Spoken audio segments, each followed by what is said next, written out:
Ietve. Pats nosaukums jau saka, tur visi iet, bet varbūt kāds arī tur brauc. Nu tad skatāmies.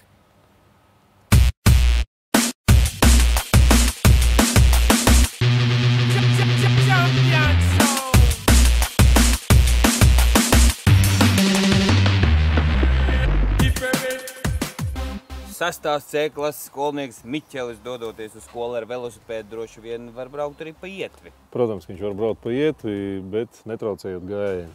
Jā, un ja nu gadījies, ka būvniecības vietā tomēr uz asfaltu ir mazliet taupīts un tā Ietve ir diezgan šaura, tad tāda savstarpēja sapratne būtu. Protams, jāsaprot gan vienam, gan otram, bet šādā šaurā Ietvītē, tad, ja gadījumā tur nāk māmiņa ar Pēterīti, tad es domāju, tam velosipēdistam vajadzētu dot ceļu, nedaudz varbūt apbraukt viņus. Ja, jo tomēr viņš atrodas uz gājēju. Viņš atrodas tā kā viņu zonā. Ja tā varētu teikt.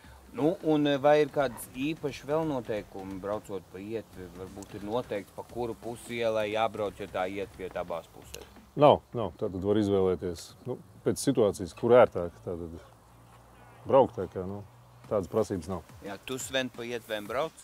Protams, ka brauc. Un tev uz pieminētajiem skolniekam Miķelim vajadzētu noteikti paskatīties priekšā ejošos gājējus, jo viņi bieži nedzird, ka velosipēds tuvojas no aizmugures. Vajadzētu uzmanīties, jo tos traumas var atkal būt ļoti. Vai arī netik smagas, līdz pat ļoti smagām traumām. Te var būt arī līdzīgi kā uz veloceliņiem tas gadījums, ka gājējs, kurš pat nav vainīgs, cieši krietni vien vairāk. Tieši tā, cik viņš to triecienu no aizmugures nogaidīs. Velosipēdists vairāk vai mazāk sagatavojos te. Priekš tā varbūt vajag izmantot zvanu.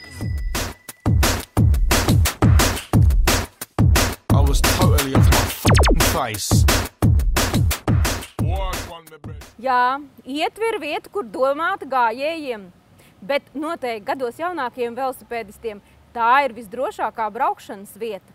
Izmantojiet, bet atcerieties vienu, gājēji šeit ir paši galvenie un jums ir jāmācās ar viņiem sadzīvot.